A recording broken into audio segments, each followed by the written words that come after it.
Oh, fine. Hello. Oh, good morning, Mr. Fast-Snaffle. Yeah. Uh-huh. Oh, you want a new program for the children, eh? Yes, indeed. My ghost program, my ghost. Well, let me see. Oh, no, that's too tame. Too tame? No, children nowadays, they want something with snap in it. Oh, I've got the very thing. Killing killers. Very effective, you know, machine guns and falling bodies and screams. It's a program that children will go crazy about, yeah. All right, tomorrow at 2 o'clock, fine.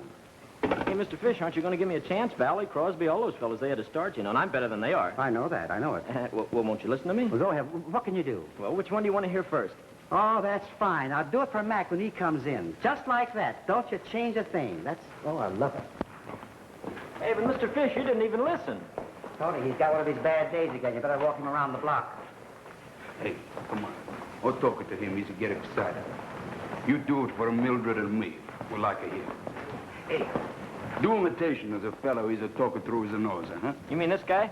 Good evening, Mr. and Mrs. North America and all the ships at sea. Let's go to press. I'll be back in a flash with the fish. I'll be back with the fish in a flash. He's a good imitation. He's going to be big a star someday. When he is, I'll give my radio away. You can go get your money back.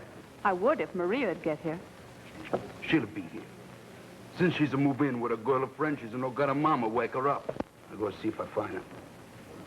What's she got that I haven't got? A sponsor. Oh, Maria. Oh, good morning, Papa. What's the matter? You late again? Why, I was held up in the subway. Subway. Gonna lose your job. Papa, please. Oh, good morning, Princess. Sorry I'm late, Mildred. Don't be sorry. Just tell me how you're doing.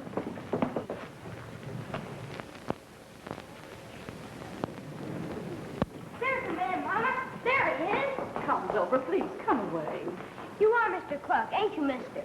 The man on the balloon? Well, yes, my son. Would you like to have one? Boy, bring a balloon. Hey, Mama, there is a man like that. Well, you see, Wilbur thought the Mr. Cluck on the balloon was, an imaginary character, like a Donald Duck or Popeye. I did not. You said a real person couldn't have a face like that. Wilbur? Good morning, Mr. Cluck. Where's my rehearsal? Miserable brat. It'll be in Studio X in an hour and a half. Delayed an hour and a half? Who moved it up? Well, there's a notation here that Mr. MacCorkle did it. Oh, Mr. MacCorkle did it.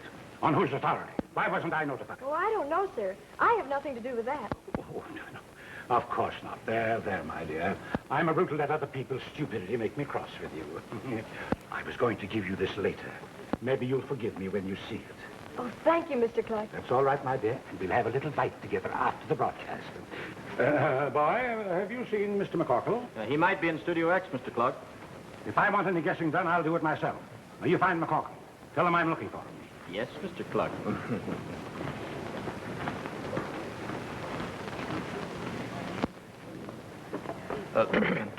I almost forgot. I've got something important to see you about when you get through. What? I want to see if your eyes are big enough for radio.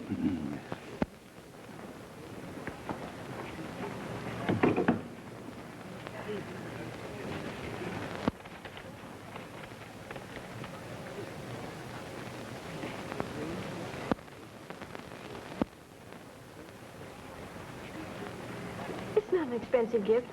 I'll give it back to him. No. I'll do it for you. But, Papa, you don't understand. Understand lots of things now.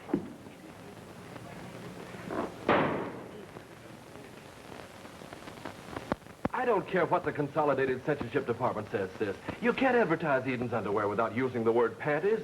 It's their chief product. All right, my darling brother, but take it easy. You're as nervous as a cricket's hind legs. You better phone the censorship department, Miss Jean. Yes. Tell them that I can't write breeches, drawers, or step-ins in any of the commercials. It has to be panties. No, wait a minute, Miss Jean. Don't phone. Go down there yourself and see what that old blue nose... Max, go ahead, Miss Jean. Tell them that the Eden Company manufactures panties, and if I can't say that on the air, they shouldn't have accepted the account. What's wrong with panties? Well, radio's prize-winning announcer. Come on in. Hello, Dave. Say, you look pale. What's the matter? Did you muff your last commercial? No, I just feel low today. I dropped in to see if the new Popola script is ready. Oh, you bet. Cluck Popola. That stimulating drink that all America goes for. Guaranteed to let you down for a nickel. Oh, careful, sis. The old dictator's liable to jump out of an inkwell and take his account away from us. Oh, no, not today. Mr. Kluck should be in very fine spirits. His competitor just threw in the sponge and called the undertaker. Holy jumping static. Nelson's beverage goes bankrupt and the old boy takes a nosedive in his penthouse apartment. Say, that's too bad. Kluck told me Nelson was in trouble. Something about a typhoid epidemic down at Nelson's factory, but I thought it was just a rumor. It was. But leave it to Kluck to keep it going. You know, I don't see how that guy sleeps nights with his conscience. Where's MacCorkle? What did you want to see him about? Speaking of sponsors, I'm going out this way. I get enough of him during rehearsal. I swear, Steenie, if Kluck says one word to me that I don't like, I'm going to kick his teeth in. no, you don't. You can hate him, but you can't throw our bread and butter out the window. MacCorkle's doing. I want to see him. It's not Mr. Cluck, Miss MacCorkle. It's just this fresh kid. She said you were busy, but I thought you'd like to know. Cluck's tearing through the halls looking for Mr. MacCorkle. Thanks, kid, but you better cut out that imitation. Every time I hear our ducky little sponsor's voice, I want to hit somebody. Was it my voice you were referring to, MacCorkle? Oh, no, not at all, Mr. Kluck. Come right in. It's unexpected pleasure. Have a chair. Never mind the chair. Why did you delay my rehearsal? Well, we called your office to explain. Didn't you get the message? No. Well, answer me. Mr. Kluck, Miss Bellow is on the Normandy. The Normandy hasn't docked yet on account of the fog. Even a radio producer can't control that. And they said the boat will dock in plenty of time for your broadcast. I've advertised that woman all over the country, and I'm not going to take a chance. Now, you call up the police and have them send a harbor boat and an escort to get her. If I don't get some action inside of 20 minutes, my account goes to another agency. Oh, we'll take care of everything, Mr. Cluck. Hey, Mr. MacCorkle, if the boat sinks or anything, will you give me a chance? I can imitate an opera singer. Harry, Miss Bellow is a color pure soprano. Well, so am I. Listen.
How do you like it? It's terrible, I tell you. It smells. You put her on the program. I'm not talking about her. It's the air in here. Why don't they have windows in this place? Because they let in street noises, Mr. Kluck. And then why don't they get a ventilator that will work? It's stifling. Why don't you try the sponsors' room? Are you trying to tell me where to listen to my program? Oh, no, of course not, Mr. Kluck. I just thought you'd be more comfortable there. The air. What's the matter with her voice? Are you doing that? Okay, where do you think you're going? A young man, if you want to keep this account. Mr. Kluck, I've got to give the announcer your changes in the closing commercial. Well, then you tell him to put some life in. It reads it like a funeral notice. Yes, Mr. Kluck.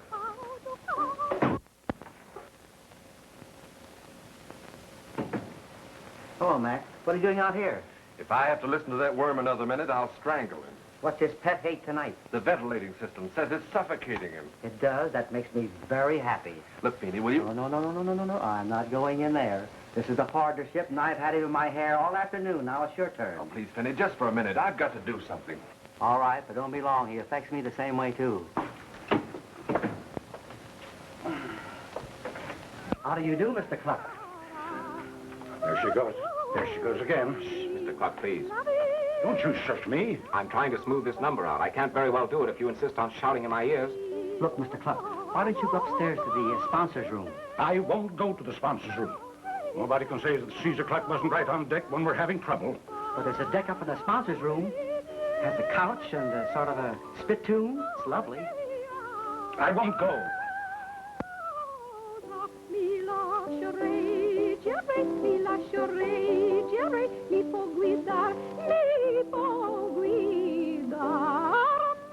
Oh, listen to that woman. $2,000 a broadcast, and she squawks like a guinea pig. There's a better radio in the sponsors' room. Shut up. I'll cut her pay in half. Nobody's going to cheat Caesar Cluck. There, and this place is getting worse. Mr. Cluck, the air in this building is changed, washed, and sterilized every 2 minutes. It doesn't bother Mr. Fish, and it doesn't bother me. So think of your health, Mr. Cluck, and leave us alone. Do you realize who you're talking to? I do, and I'm referring to your blood pressure. You're a very sick man, Mr. Cluck. You're liable to drop dead at any moment, which would make a lot of people very happy, but would also leave them without a meal ticket. So if you don't want to use the sponsors' room, find some place where you can quiet down. You can't order me out. I'll have you fired. Not for doing a bad job. You're paying consolidated for a show, and that's what you're going to get in spite of yourself. I'll have that fellow thrown out of radio. I'll switch my program to another network. Now, Mr. Cluck, if you'd only would... Now, listen. If you say sponsors' room once more, I'll have a new advertising agency, too. Well, good evening, Mr. Cluck. Why, hello, my dear. Why aren't you listening to the program? I wouldn't go in there now, Steenie. The sound engineer, he's very nervous. Probably let you in there. But, of course, it isn't important that I listen to my own program. Oh, well, that's easy. Why don't you go up to the sponsor? Stop waving your arms, you idiot. I like Miss MacCorkle's suggestion. Come along there and keep me company. Sponsors' room. Now, why didn't I think of that? You know, my dear, you're the only one around here who doesn't deliberately... It's just that, well, you're a very big man, and they don't understand. But you do, don't you? Of course I do. All successful men are brusque, and, you know, deep down inside, I think you're kind of fatherly. Mr. Cluck, can I talk to you for a minute? Later. There's a broadcast on. The matter's urgent. You better see me now. Go ahead, dear. I'll be with you in a minute. Carney, I thought I told you never to come here. You did. But the boys thought they worked extra hard in the Nelson Beverage Typhoid story. They thought maybe you'd like to give them a little bonus of, say, $100,000. You are very well paid. If you're not satisfied, I can get someone else. Aren't you forgetting I got the best little group of whisperers in this business? I suppose something should happen to one of your plants. Something like a case of leprosy, or what if a half a dozen people go blind from drinking Coca-Cola? Carney, you think I'm fool enough to teach you how to use a weapon without a means to keep you from turning it on me? I have a record of everything you've done since you were 15. If you're still in New York City by this time tomorrow, you'll spend the rest of your life in Sing Sing. Now get out. Listen, Red, I ain't leaving New York, and you're not going to do anything to make me.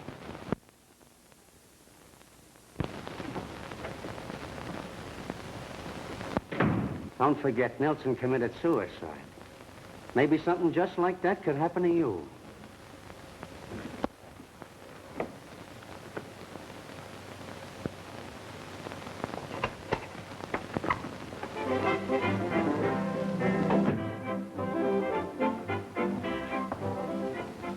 There, that's better. Classical music. How can anyone listen to it? Drives me crazy. Well, then why do you put it on your program? Well, we have to try and appeal to all classes. You know, there are some people who actually like that sort of stuff. Do they? Yes. Now, there's my kind of music.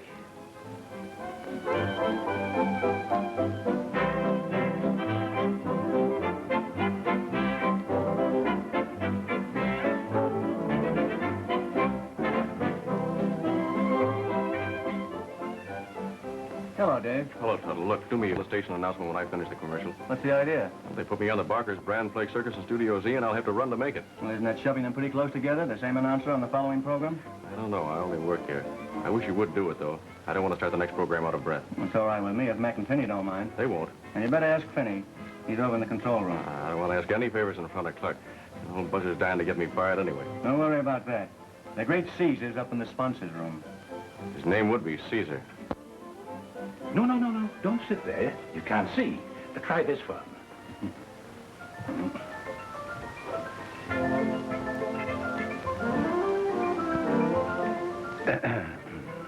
Now, isn't this better? Just like a theater. Don't you think we should have the door open? It's a little stuffy in here. Oh, on the contrary, it's quite cozy. Oh. My, that's a nice perfume you're wearing. Thank you. I like it. You know you're a very attractive girl, Miss MacCorkle. I don't think I ever noticed it before. Oh, well, you're just being nice, Mr. Cluck. It's probably the music or the hair or something. No, it isn't. You know, I'm considered a very fine judge of beauty. Don't be silly, Mr. Cluck. What will they think downstairs? You know very well all they can see in the window is their own reflection. Oh, please, Mr. Cluck. Remember your blood pressure. That doesn't bother me half as much as you do. Do you wonder why the girls don't like you? Does the other fellow always get the good job? Well, maybe you lack... That's the wrong line. He's reading last week's commercial. I'm afraid, Miss MacCorkle, this is the last straw. Oh, no, it isn't, Mr. Cluck. This is... Right for me until I discovered Cluck's Papola. Since then, Glomer's windows are the talk of Osceola. And a little secret, the redhead in the Mrs. Lingerie will Where's soon Cluck? be Upstairs. Mrs. Cluck. Can you kill that speaker from down here?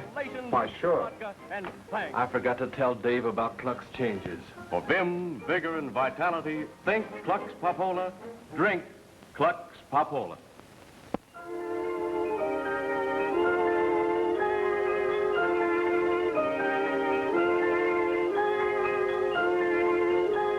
Well, we might as well face it.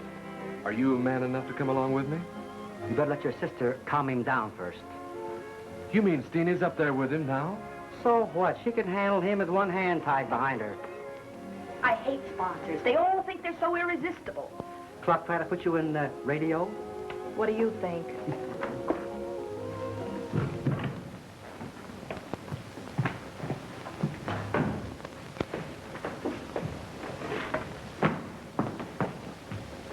You have been listening to the Radio Forum. This is the Consolidated Broadcasting System.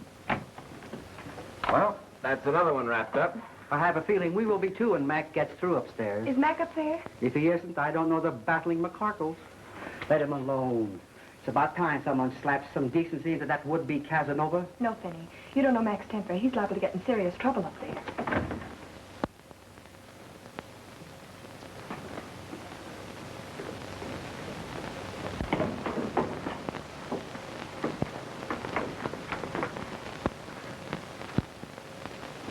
Parker's Brand Circus is on the air with your three favorite clowns, Otto, Squatto, and Blotto. Lions, tigers, elephants, pink lemonade, and best of all, listen to the chant of the... Mac, what have you done? Nothing. He was like that when I came in here. Only a dime, a tenth part of a dollar, and every chance a winner. Ladies and gentlemen, these men know the strain of circus life. They keep their vim, vigor, and vitality with Barker's Brand. Why don't you? Barker's Brand Circus is on the air. He must have fainted and hit his head on the radio. Or had a heart attack. He was always complaining about his heart, but I never thought he was really serious.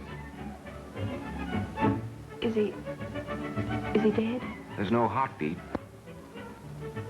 But we might be able to save him. Mac, go upstairs to the hospital and get whoever's there to send down some methyl and blue. Finney, see if you can get any at the drugstore in case there isn't any here. Mr. Tuttle, I think you'd better inform the president's office. All right. Don't turn it off. There's something wrong with that orchestra. Balance is off. Bass keeps fading. How can you talk about balance when a man has just died from heart failure? Sorry, but it wasn't heart failure. It was murder.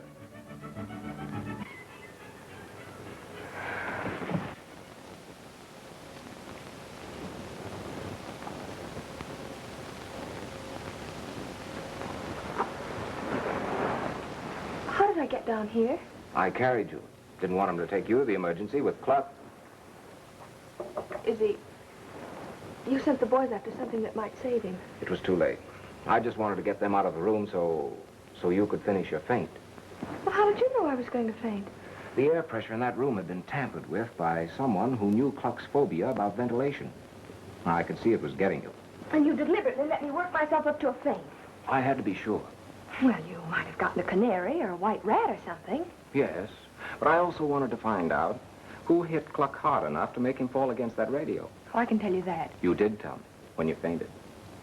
But I wouldn't tell anyone else or you might find yourself in jail for murder. Surely you don't think I meant to kill him. You didn't kill him. Cluck was alive when you left him. I wish I could believe that. Let me show you something.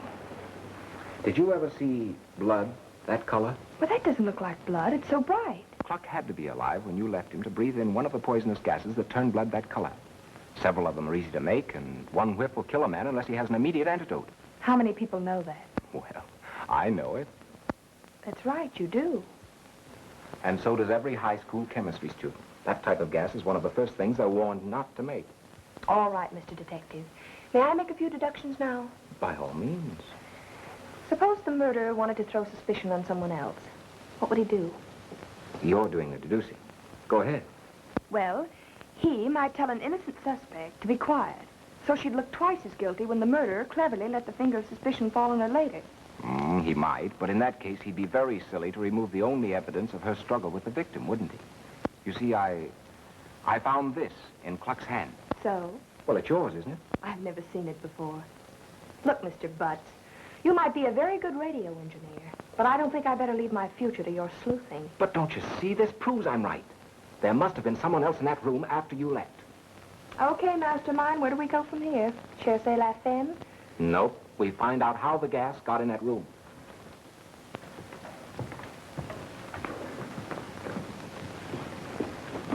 Step in quickly. I don't want to change the pressure any more than we have to. Hey, wait a minute. Do I faint again when I go in there? No. You were hysterical before. And I'm all right now. Yes, your color's good. Your pulse was normal. And I'm scared to death. Open the door. Don't turn it on. Rather not be seen up here just yet. But nobody can see it here from the studio. Let's not take any chances. You stop holding your breath now. The air's all right. It smells just the same to me. I don't think anything was ever wrong with it. You can't smell reduced pressure, but you can hear it. Are you trying to tell me that the air sounds all right in here now? Yep. Don't you believe me? Sure. I had an uncle once who used to hear things other people didn't hear. He saw little men on the foot of his bed sometimes, too. Sound waves actually move the air. They can't move in a vacuum. Neither can brains. What? I said there's no such thing as an absolute vacuum. Everybody knows that. Besides, how could you make even a half vacuum in here? By taking all the air out of the room. And not letting any come in. Everybody knows that.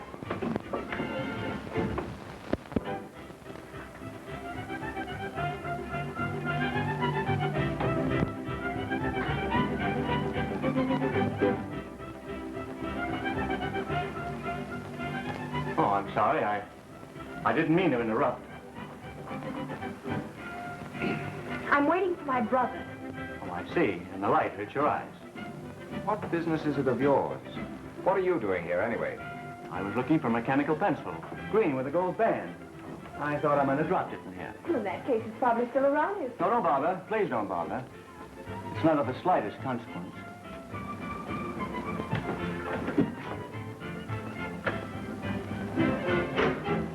Good night.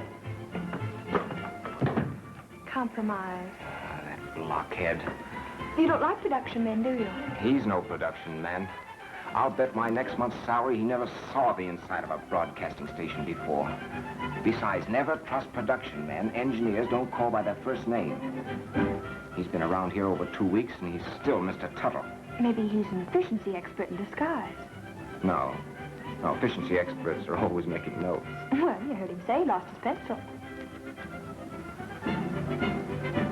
Stay away from that window. What? There's somebody down there. Well, even I can figure that out. Maybe it's Mr. Tuttle being subtle again. I don't think so. You stay here. Oh, but, alone? I'll signal you from the studio if it's safe for you to come down.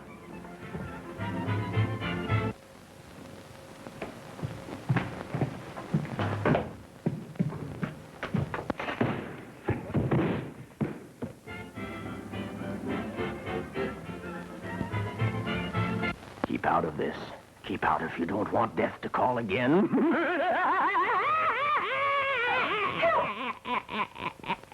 Help, Mr. Butt! Mr. Butt! Look out for that broom! What did you say? I was trying to tell you not to fall over that broom.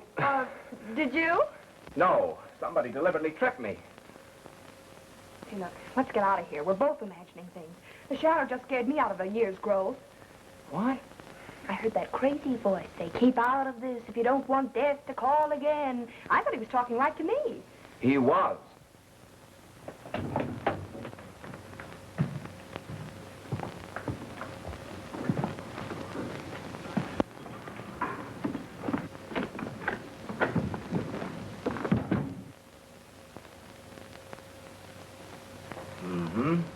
Adhesive tape.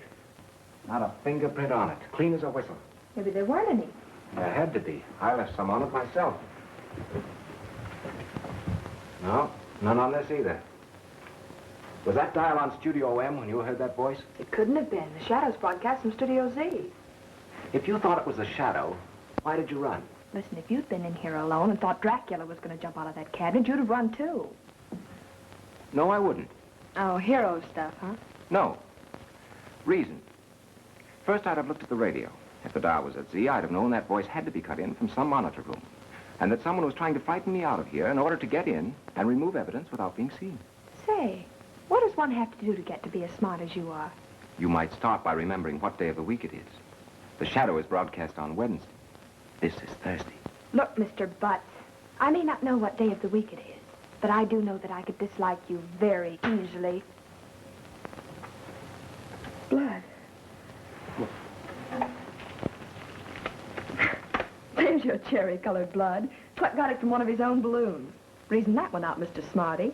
I will, under a microscope. I will be sure and let me know the results. In the meantime, I'm going up to Jones's office and tell him what really happened. You mean you don't believe Kluck was murdered? I did for a minute. You had me ready to go looking for secret passages with mysterious murderers slinking through them, squirting poison gas at people. This is the 20th century, mister, and I don't believe in your phantom of radio forum. Well, what's the matter with you? 20th century is making your sister a little bit nervous. Oh, Jones wants to have a talk with everybody who knows about Kluck's death. Instructions from the president. This ought to be good. And I still don't believe it. Oh, Mag. Yes? What did you do to your finger? Oh, I cut it this morning with a razor. I'd get rid of that adhesive tape if I were you. Really? Why? I hope you don't know why. Well, I don't know what this is all about, but if it'll make you feel any easier, off it comes.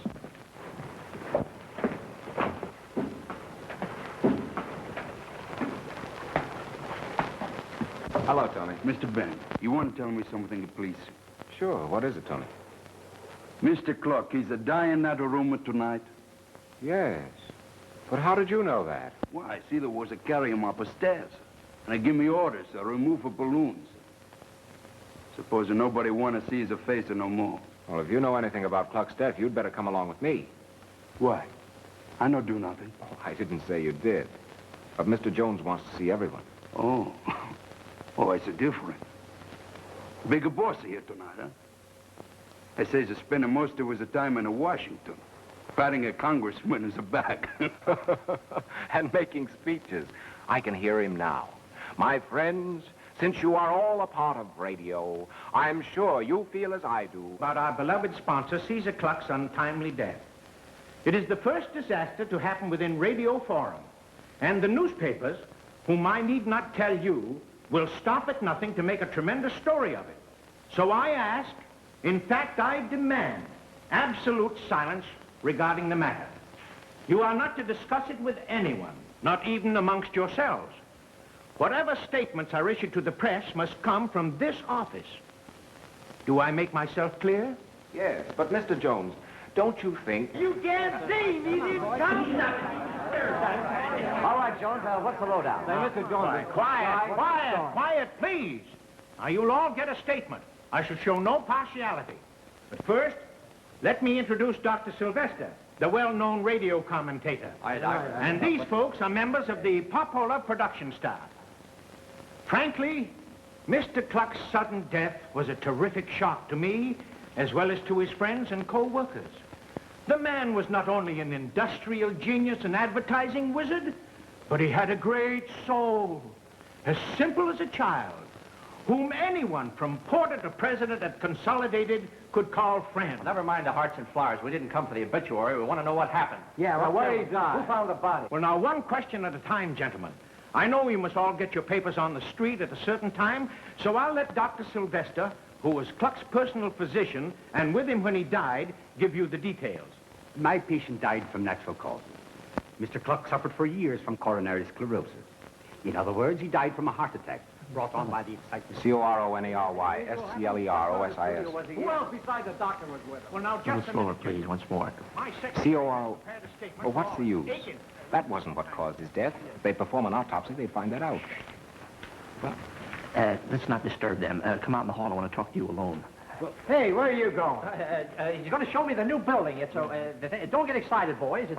Don't give me that stuff. What do you know? Wait a minute. All I said was that an autopsy should be performed. An autopsy on a sponsor? Preposterous. But, Mr. Jones, an autopsy will show that Cluck was killed by gas. Gas? Give me the story. How do you know? Now, wait a minute. That's a lot of rot. That's bunkum. He died from heart failure. Plain, ordinary heart failure. His doctor should know. Did you see Cluck's body? Yes. This blood stain came from a scratch on Cluck's head. It shows evidence of... there's nothing to this. All city dwellers inhale small quantities of gas. From automobile fumes, burning rubbish, a dozen things. We don't inhale enough to turn blood that color, Doctor. Well, how could gas get in here? Why, we pay a lot of money for this air. Why, the ventilating system cost $500,000. I found the ventilating system had been tampered with. Ventilating system? Gas? Let me that telephone. Hey, wait a minute. Stop! Operator, get me the star. Hurry up, will you? Yeah, make it snappy. Quite interesting, this newspaper work. What? I say your friend, Mr. Butts, he's a hero. He's a sap. Hey, wait! Get away from that phone! Hey, you can't print stuff like that! What's crazy? Let me have that phone! The ventilating system and gas got in and killed Cluck. Yes, Wait a minute, I'll call you right back. Thank you. Is there another telephone in the other room? Yes, no! You idiot! Get out of here! You're fired! Get out! Do you hear? Okay, Mr. Jones, if that's the way you feel. That's the way I feel about it. And you listen to me. If any of you breathe a word of this around here, I'll fire you. Furthermore, I'll sue for libel, slander, and defamation of character. I'll show you who's... What do you want? Why don't you answer that phone? Oh, hello. Hello. Hello.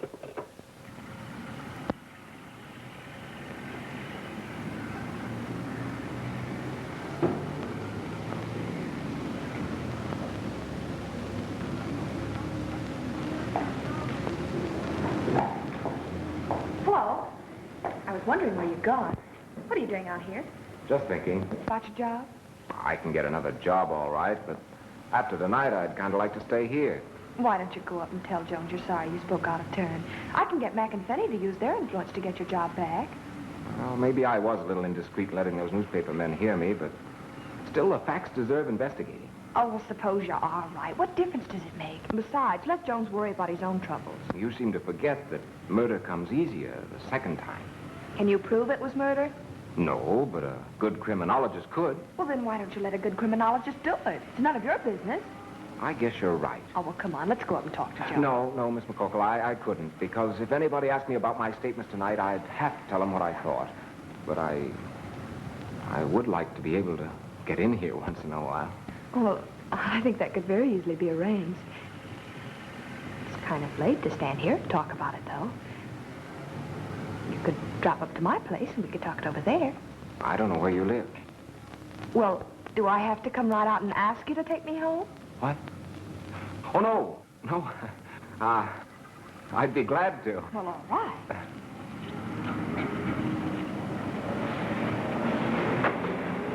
That's the girl. You're not going to do it here, are you, Jones? She's the only one who can put the finger on me. Yeah, but there's 100 people around here. Are you busy? No, lady. You want a cab? Get down!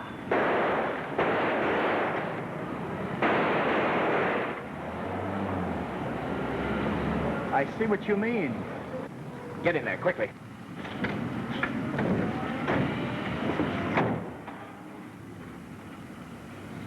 You can sit up now. I recognized that man with the gun. You did? Who was it? Well, we were on our way to the sponsors' room, and he stopped Cluck out in the hall. And Cluck didn't seem very happy about it either. Then that's why he took a shot at you, so you couldn't identify. Now do you believe Cluck was murdered? Well, I don't think that fellow was shooting at clay pigeons. Lose something? My purse. You didn't have it when you came out. Well, I guess I left it at the studio. Why don't you tell me something about yourself? Just in case I have to have it chiseled on a tombstone or something. I'm very unimportant. My full name is Benjamin Franklin Butts. Why? I was born on Franklin's birthday. Oh. It could have been worse, you know. Could have been St. Swithin's Day. April Fool. Yeah. Go ahead. I studied at 5 colleges, took postgraduate work in chemistry, physics, biology, bacteriology. That's enough. Haven't you even got a personal side? Sure. Sure, I wear wool socks. I have 2 fillings in my back teeth. I press my own pants, and I'm very glad that something like this happens to know you better. Well, how long have you felt that way? About a year and a half. A year and a half? Why didn't you let me in on it? Well, I guess I'm not impulsive. Impulsive? Brother, you're terrific. You had no right to publish that story. I'll sue every newspaper in town. Well, you can't destroy a $30 million business. I'll make you prove every word of it. There is no poison gas in this building. The air is wonderful. It's the purest in the world. I ought to know. I've been here all night. What's the matter with that bird? I don't think there's anything wrong with it. Think? Well, you'd better know. If one of those birds so much as nods its head, I want to know about it. Hello? Hello? He hung up on me. Oh, what am I going to do? Every editor laughs at me. It's the chance they've been waiting for. They call me an advertising burglar. They're out to finish me. And they will if you don't do something. So far, I've been able to laugh the corner out of looking at the body. But if those reporters start hounding him, there's bound to be an investigation. And you can't afford that, and neither can I. Couldn't we just bury him or ship the body away? Don't talk like a schoolboy. You know we can't. As far as we know, Cluck had no relatives. But suppose one of them did pop up and start asking questions. Why, we'd both be ruined for life. Look, can't you make a suggestion? Why, I'm going crazy with Washington calling every minute, my board of directors tearing their hair out, sponsors refusing to come into the building, no engineers, no announcers, no performers, not even an agent. Nothing but phonograph records, phonograph records. Why, do you realize that the all-star benefit tonight followed 2 hours later by the president's fireside chat? I don't know what you're going to do about the benefit, but the president's message should quiet people down.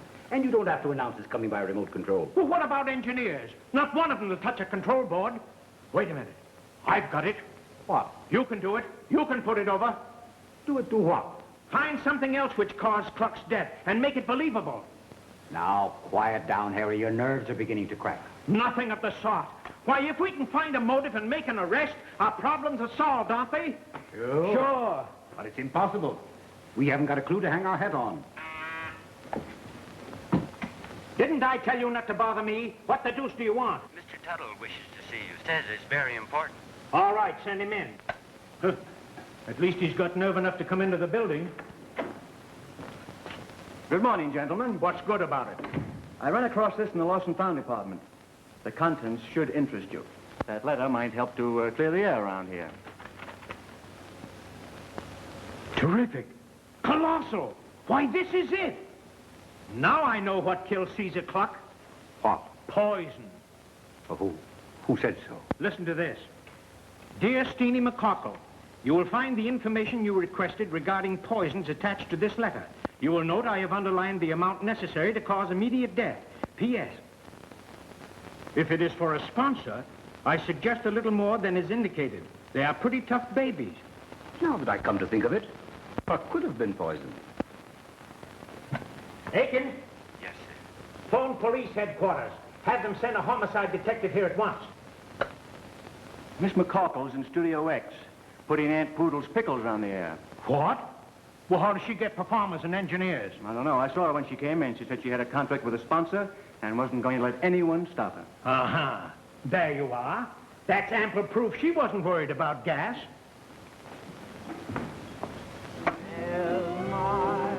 Well, he's the last person I expected to show up today. And simple, we're harmonizing one step and 2 steps, all steps and new steps. Control room, Studio X. There's no I can't call her now. She's on the air. like our All right, I'll tell her. and our time is now.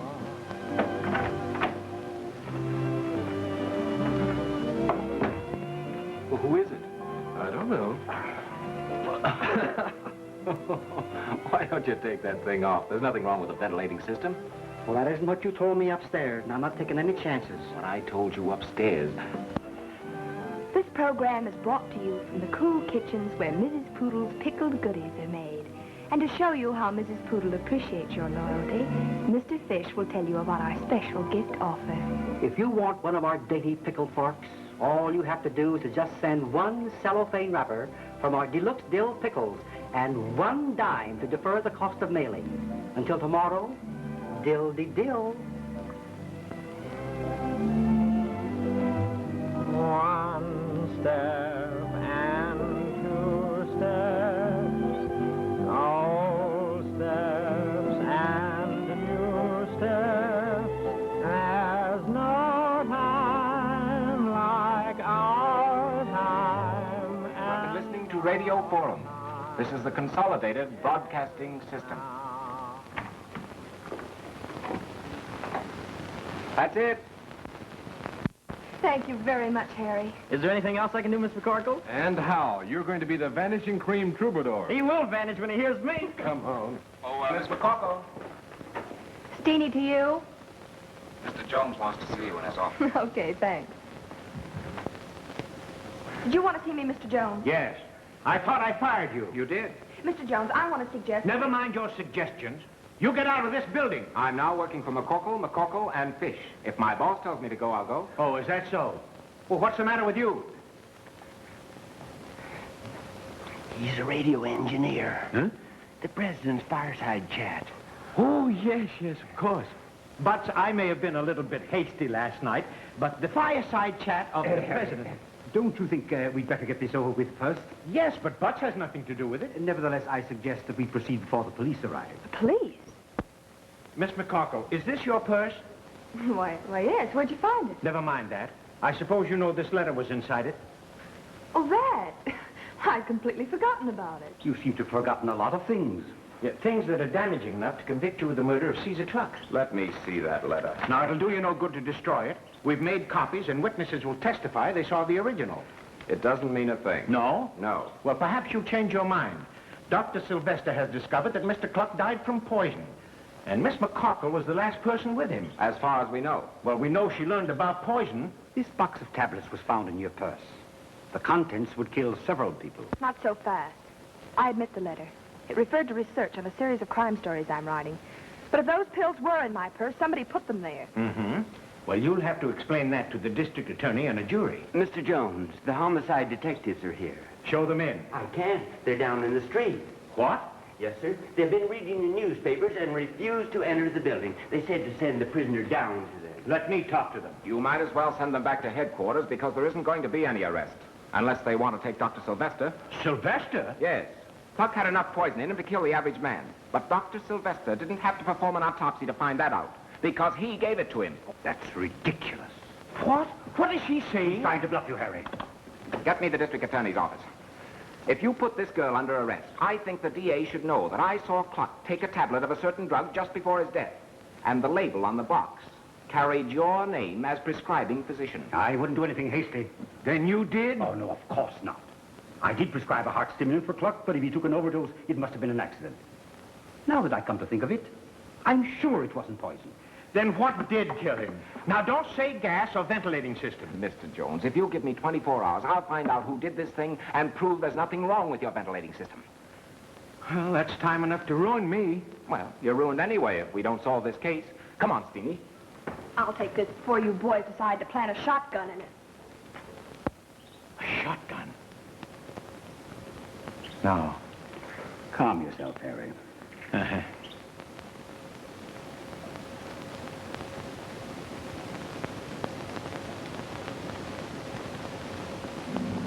It's as simple as that, huh? Yes. How do you know so much about Cluck's apartment? Well, I've been there.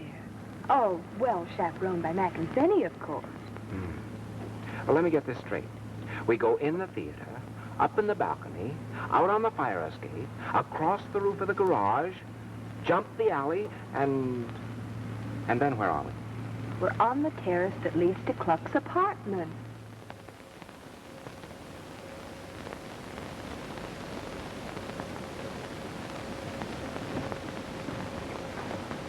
I hope we don't get 20 years for this. What's the matter?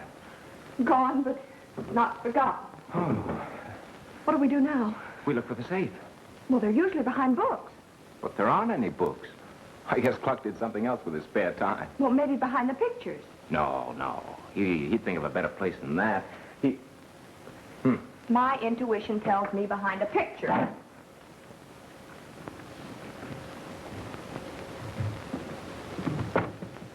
I'll betcha. You win.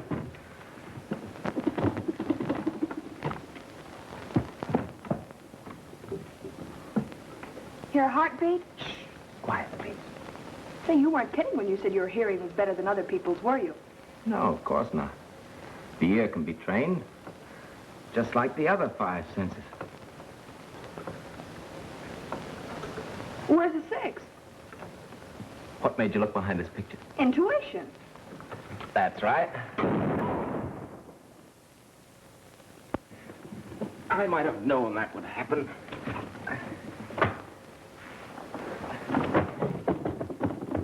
Mean you're not dead? Not yet. That was just a vial of acid set to go off in case someone opened that safe who wasn't supposed to. These papers must be important. I bet that report was heard for blocks. Well, let's get out of here before someone decides to investigate. The doorman. Is there any other way out of here? I've got it. Come on. Well, what do you... Here. Get behind these curtains. Well, what about Get you? behind there and stay there. But listen.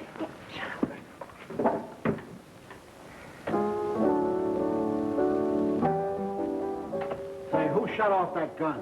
Well, I don't know. It didn't come from this apartment. I smell smoke. Yes, I noticed it too. But there's no fire in here. Maybe there's a chemical plant around somewhere. I did notice smoke coming from that window across the street, though. Okay, I'll report it. Who are you? What are you doing in here anyway? Me? Don't you remember me? I was Mr. Cluck's girlfriend. Which one? Oh, there you go. Just like everybody else. Trying to tell me things about my dear Clucky. But I was the only one he really cared for. He told me so himself. So when I heard about his accident, I had to come back and play his favorite piece at the scene of our great happiness. Where are you? Where have you gone without me?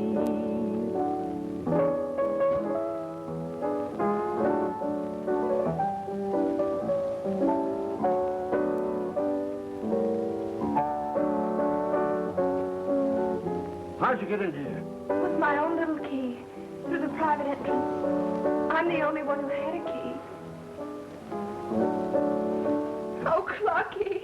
Clucky, darling. Oh, dear. Oh, Clucky. No, darling, why did you leave me? Oh. Don't do that. Oh, it's all right, honey. I understand. I was in love once myself, I know. Oh, were you? Do you want to tell me about it? No, don't worry about me. I know you got troubles of your own.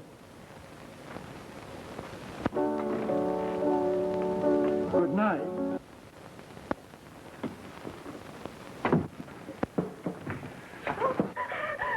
Say, you ain't going to commit suicide, are you? No, no.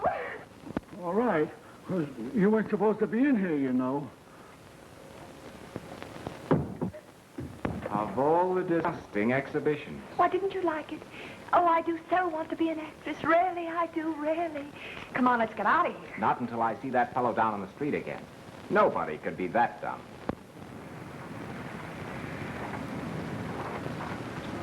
How do we get into Cook's apartment? I don't know. But I think the doorman's going to let us in.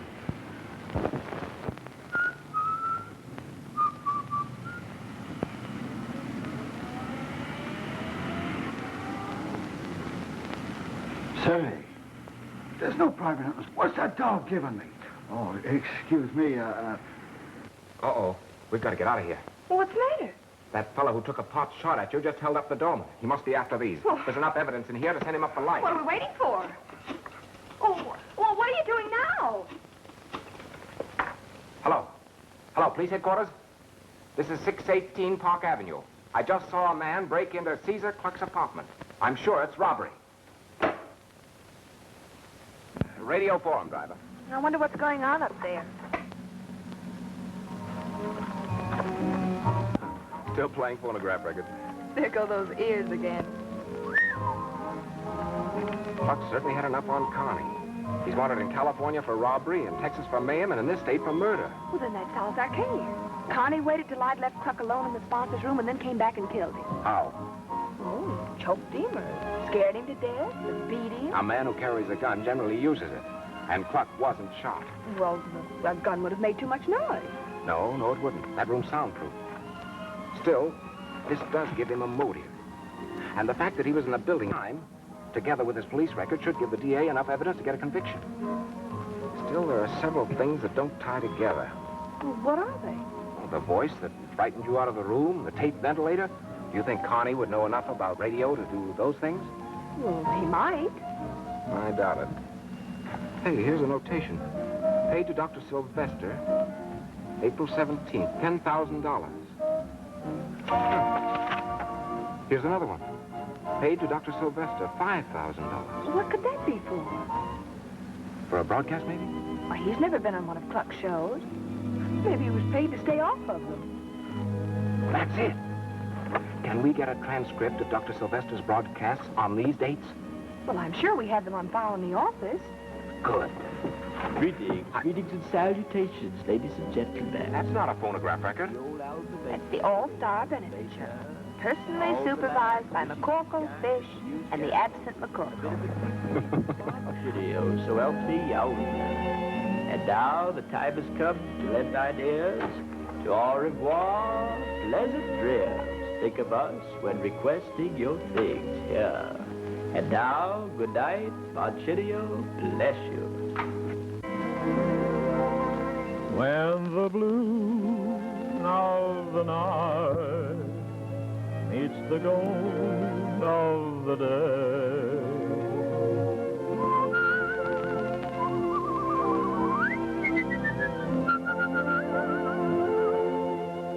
and the gold of her hair crowns the blue of her eyes. Boo boo boo boo boo, boo boo boo boo, boo boo boo boo. Thank you. Good evening, ladies and gentlemen. This is the old groaner in the radio forum. If my eyes don't deceive me, here comes number one citizen and the sage of the Ozarks. What are you going to dream up tonight for, Satchel Mouth?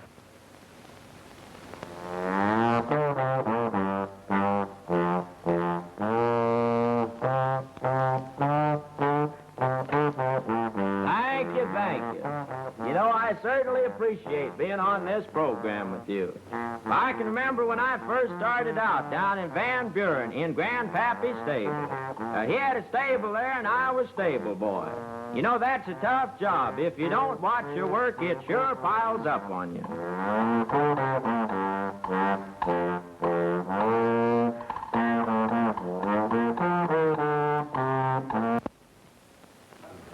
Oh, is this the boy who does the imitations? This is the boy who did the imitations. Do you suppose you could imitate my voice? Later.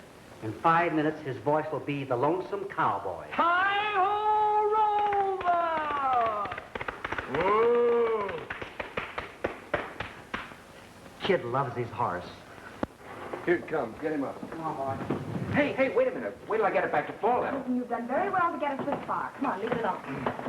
Well, where have you been? Safe cracking. We've got enough dope here on Cluck's killer. It's in the bag. Steenie, you'd better come with me. We've plenty of work to do. Hurry up, boy. Go to run an elevator. Maybe, what would you? I'm sorry, but we're going down. But then I'll go down. Oh, well, on that chair. You shouldn't have said that. But why? I think Carney did it. Yeah, but you can't think. You've got to know. I overheard your remarks, Steenie. What makes you think you have Cluck's killer? Oh, various reasons. Why do you ask? I have a hunch that I know who visited Cluck after you left him in sponsor room X. You have? Who? I accidentally overheard an argument between Tony and Maria. It seems that Cluck gave Maria a diamond brooch. Her father might have dropped in to give it back to her. Well, that's very interesting, but why tell us? Mr. Jones is the one to know. Yeah, it doesn't mean anything one way or the other to me, but I had understood that you'd guaranteed to find Cluck's killer, and I thought I'd give you the tip. Well, thanks a lot, Dave. You've helped a lot. All right. Good luck. Well, what do you think of that? I've got the brooch in my pocket. There's Maria. Let's check it. Hello, Maria. Oh, no one seems to want any information today, so I have to do something to keep awake. Maria, did you ever see this before? No, never. You sure? Yes. That's funny. Because both your fingerprints and your father's were found on it. All right. It's mine. I mean, well, Mr. Cluck gave it to me, and Papa saw him and took it away from me to... But Papa didn't kill him. Honestly, Mr. Butts. Mr. Cluck was alive when Papa left him. Where is your father, Maria? I don't know. I'll see if I can find him. Well, this puts a different light on our theory, doesn't it? Did you really find her fingerprints on it? No, but I could see she was lying, and I wanted to trip her up. Boy, are you some tripper-upper. I fell for it myself. Well, you get to work on those papers, and I'll join you as soon as I've seen Tony. Tony!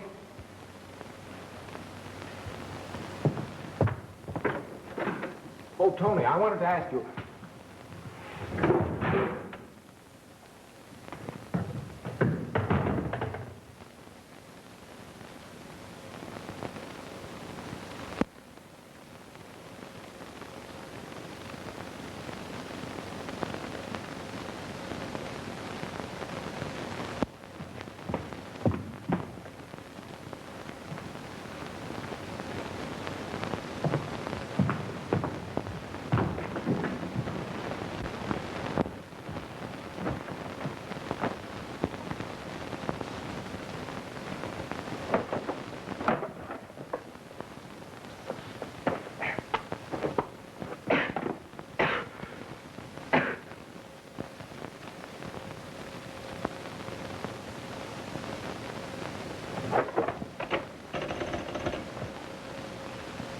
Hello. Get me MacCorkle's office. This is Ben Butts.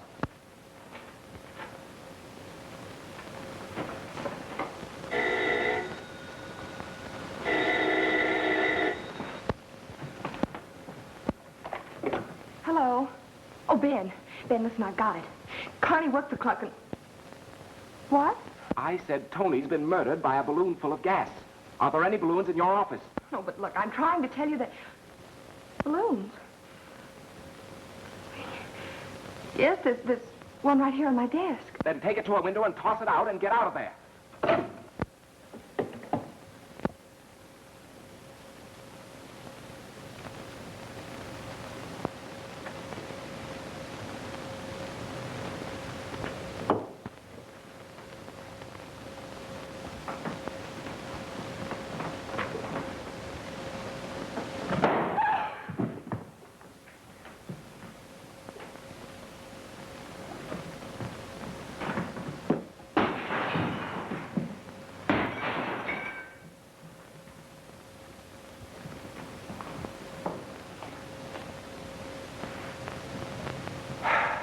Are you breathing? Sure, why don't you try it? It's fun. Well, at least you were gentleman enough to tell me before I broke a blood vessel, trying to hold my breath. I thought you were trying to set some kind of a new world's record or something. Well, I wasn't. Well, what were you doing down there anyway? Here, hold this. Well, you called up and told me to get the balloon out of here, and I'd left a cigarette up on the ashtray, and I started for the door like this. Hey, wait a minute. Don't do it with this one. It was one like this that killed Cluck and Tony. All the balloons with gas in them had this mark on them. You mean that there's gas in that one? Yeah. Well, what are you going to do with it? I'm going to confront the killer with this little toy. I'm going to put it right under his nose and watch him squirm. Butts, you promised to deliver Caesar Cluck's killer. Instead, Tony Lisotti has been murdered. Yet you do nothing but assemble the only people who are trying to keep Consolidated going. Patience, Mr. Jones, patience. I didn't let you down on the fireside chat, did I? The New Deal is going serenely on. I insist you let us know what you know. Mr. Jones, if I point out the murderer, will you capture him? Yes. No. Then suppose we wait for the district attorney and his men.